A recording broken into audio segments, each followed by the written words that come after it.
Então, pessoal, como nós estamos trabalhando com a história O Carteiro Chegou, nós vamos começar a partir de hoje a analisar as cartas que o carteiro, as correspondências, melhor dizendo, né? As correspondências que o carteiro entregou para cada um daqueles personagens. Se vocês leram a história, vocês vão compreender que o carteiro, o carteiro dessa história, ele vem entregando algumas correspondências para personagens de contos, né? Contos clássicos infantis que já existem. Então, é uma história entrando dentro de várias outras histórias, certo?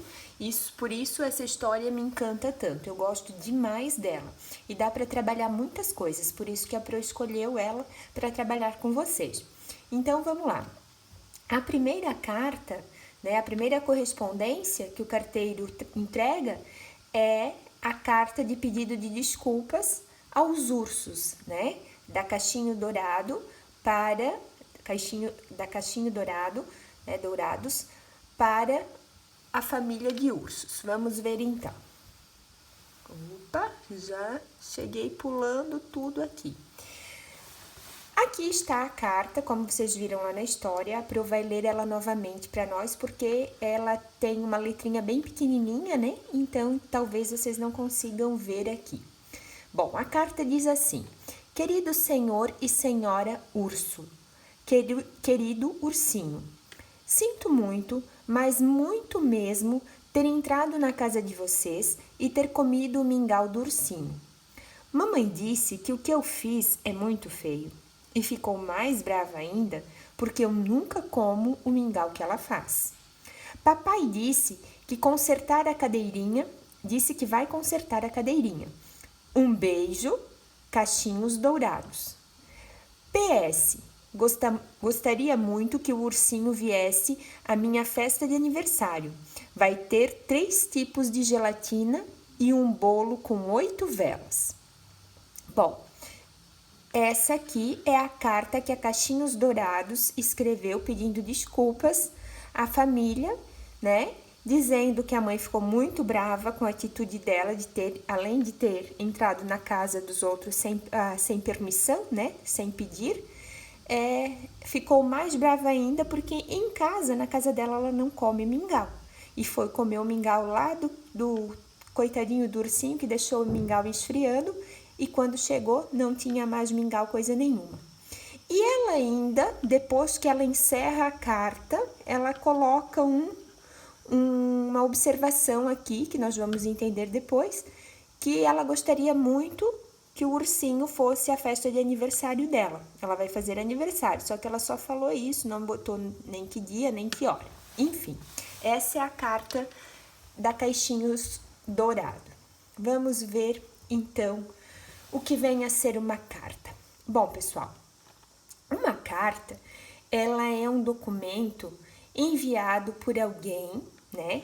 Quem está enviando a carta se chama o remetente a outra pessoa, o destinatário. Esse tipo de texto, né? O texto, gênero textual carta, ele serve para quê? Para exprimir sentimentos, emoções, pontos de vista, ideias sobre determinados assuntos. Aliás, sobre qualquer assunto. As cartas, gente, é um meio de comunicação escrito, né? Se não o mais antigo que existe, certo?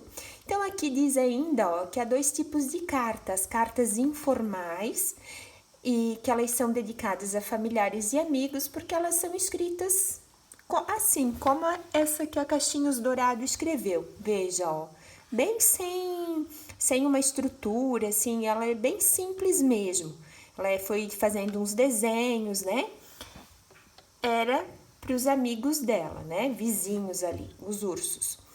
E as formais que têm já, elas são dirigidas aos órgãos oficiais, a autoridades, instituições, né? A pessoas importantes, a pessoas religiosas.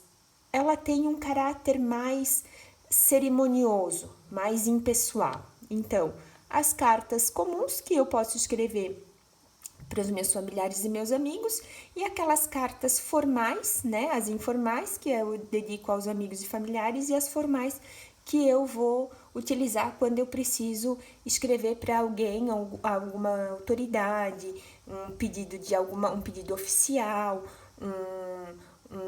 uma questão cerimoniosa, uma de honra. Ela não tem formalidade, ela não é informal, ela é formal, porque tem que seguir um protocolo.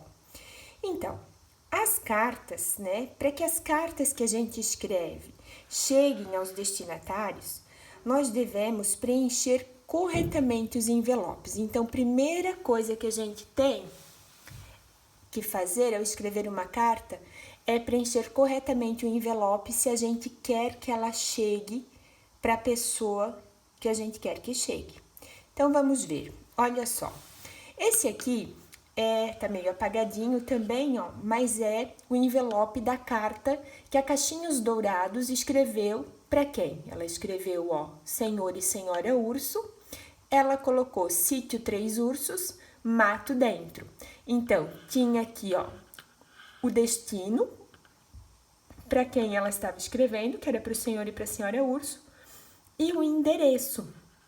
Eles moravam no Sítio Três Ursos, na localidade de Mato Dentro, Mata Dentro. Então, aqui a Pro colocou, ó, o envelope. Sempre, então, que a gente vai escrever uma carta e vai enviar, tão importante quanto, ou se não mais, eu não diria mais, porque o que vai dentro da carta é o que realmente, o que vai dentro do envelope é o que realmente importa. Mas aqui, ó, o envelope ele tem que estar preenchido certinho, porque senão essa correspondência não vai chegar no destino que a gente quer. Então, atrás do envelope, ó, aqui é a frente, onde a gente fecha. Na parte de trás, a gente coloca o nome da pessoa que a gente está enviando, para quem a gente está enviando a carta, e aí nós chamamos essa pessoa de destinatário, né? Nós temos que colocar o nome dela completo, né? Se tem um nome, se tem dois nomes, dois sobrenomes, enfim, nome completo, que significa nome e sobrenome, que a gente já viu.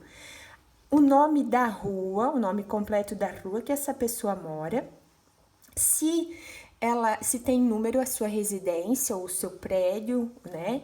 Ou seu conjunto habitacional que mora, o bairro que a pessoa mora, a cidade, o nome da cidade, o nome do bairro, o nome do estado. Geralmente o estado a gente abrevia, a gente põe só a sigla. Por exemplo, nós moramos no estado de Santa Catarina, vai a sigla só SC. E o CEP, que a gente já viu, também o CEP é o Código de Identificação Postal, né? Para usos do correio. Cada rua tem um CEP, facilita lá para o carteiro, né? Aqui no envelope do urso não tinha o CEP, mas tinha os selos, que depois eu já vou falar sobre eles. Na frente, a gente coloca o remetente, o nome do remetente. Quem é o remetente? É a pessoa que está enviando, né? Então, é você, sou eu que vou enviar a carta. Também vou colocar o nome da minha rua onde eu moro, o número da minha residência, o nome do meu bairro, o nome da minha cidade, a sigla do meu estado e o CEP da minha rua também, certo? Feito isso, a gente coloca a carta dentro, lacra, né? Lá mesmo no correio eles têm uma cola especial. E aqui, ó, vocês estão vendo que é um carimbo, tem um selo. O que é isso, professora? Toda carta que eu vou enviar tem que ter isso? Tem. Se você colocar ela lá no correio para o carteiro entregar para você, vai ter que ter isso, porque isso aqui, o selo postal, é um papel adesivo, é como se fosse um adesivinho que a empresa lá cola para provar o pagamento da taxa pelo que você vai utilizar pelos serviços postais, por exemplo, para o carteiro entregar a carta para você, você precisa pagar uma taxa. Então, quando a carta tem o selo, comprova que você pagou pelos serviços postais. Muito bem, feito isso, vamos ver ainda mais o que tem que ter nessa minha carta. Sabemos que o envelope tem que estar certinho, senão não chega. O que mais que tem que ter na carta? É facinho assim escrever uma carta? É fácil, não é difícil não, mas tem que ter alguns itens para a carta ficar completinha. Vamos ver. Então, aqui, ó. Uma carta, para estar bem estruturada, ela deve ser composta de quê? Tem que ter o local, então o local e a data. Na carta, aqui tá de novo a carta da Caixinhos Dourados, ó. A carta da Caixinhos Dourados não tinha o nome da cidade, o local que ela estava e a data. Então, aqui, quem escreveu o livro mora lá em Uberlândia, ó, colocou aqui, ó, Uberlândia, que é uma cidade lá do estado de Minas Gerais, 6 de julho de 2014. Então, foi escrito lá em 2014, essa carta. Tem que ter uma saudação. A saudação ela colocou, olha aqui, ó, querido senhor e senhora urso, querido ursinho. Ela poderia ter colocado amigos ursos, adoráveis vizinhos, não sei se era vizinho dela, enfim. Tem que ter uma saudação. Toda carta que se preze, local e data, uma saudação. Depois, tem que ter uma introdução, né? Ó, ela diz aqui na introdução, ó, sinto muito, né, ter entrado na casa de vocês e ter comido o mingau do ursinho. Aí ela desenrola aqui o corpo da carta, falando do assunto. O corpo da carta é o assunto que está sendo tratado. No final, o que tem que ter? Tem que ter uma despedida. O que ela botou como despedida? Um beijo. Ela podia ter botado abraços, um beijo, com carinho, com saudades, né? E também não devemos esquecer a assinatura, certo? Bom, mas aqui embaixo ainda ela botou assim, PS. Então, o que significa esse PS? Esse PS, ó, caso você já assinou e esqueceu de algo no corpo da carta, você pode usar o PS no final. Isso aqui acontecia muito quando as cartas eram escritas com aquela caneta de pena que se tungava, né? A pena, o bico da pena lá no tinteiro e se escrevia. Bom, aí todo um trabalho escreveu, cuidando para não errar as palavras, né? Hoje em dia a gente quase nem escreve mais a caneta, lápis, vai escrever. As cartas já, depois a gente vai falar, quase nem são mais utilizadas, por quê? Porque hoje em dia nós estamos na era tecnológica, as nossas cartas são digitais, né? Nós temos, como você citou lá em cima, temos vários meios digitais, as redes sociais nos possibilitam isso. O WhatsApp é o mais utilizado, né? As palavras estão sendo escritas abreviadamente, comendo metade das palavras, né? E nós temos o e-mail, então a gente pode, eu vi que eu errei, a gente logo apaga e digita de novo. Mas naquela época não era assim. Então, aqui, ó, a Caixinhos Dourados percebeu que tinha esquecido de dizer que ela gostaria que o ursinho fosse no aniversário dela, porque ia ter gelatina e ele adora gelatina. Então, o PS é uma abreviação que era muito usada quando as pessoas esqueciam, assinavam a carta que tinham finalizado, a assinatura indica que finalizou, mas lembrou de algo que não colocou lá, não escreveu lá. Então, esse PS, ele vem da língua latina, né, do latim, e significa pós-escrito, ou escrito depois, né, e ficou até hoje, né, então esse PS ficou até hoje, gostaria muito, e aí a pessoa escreve ali o pós-escrito, ou aquilo que foi escrito depois de assinar a carta, que ela esqueceu de colocar aqui no corpo da carta, certo? Essas são as estruturas que tem que ter uma carta simples e informal. Se fosse uma carta, né, que a gente ia direcionar ao governo, a uma entidade, a um órgão de uma autoridade, ao prefeito, ao juiz, teria que ser de outra forma. É mais ou menos isso, mas com algumas palavrinhas que vocês vão aprender ao longo dos anos, umas palavras específicas e ter uma estrutura mais impessoal, né? Mais, como é que a Pro vai chamar? Uma estrutura mais séria, né? Não ser tão simples dessa maneira, com palavras mais específicas.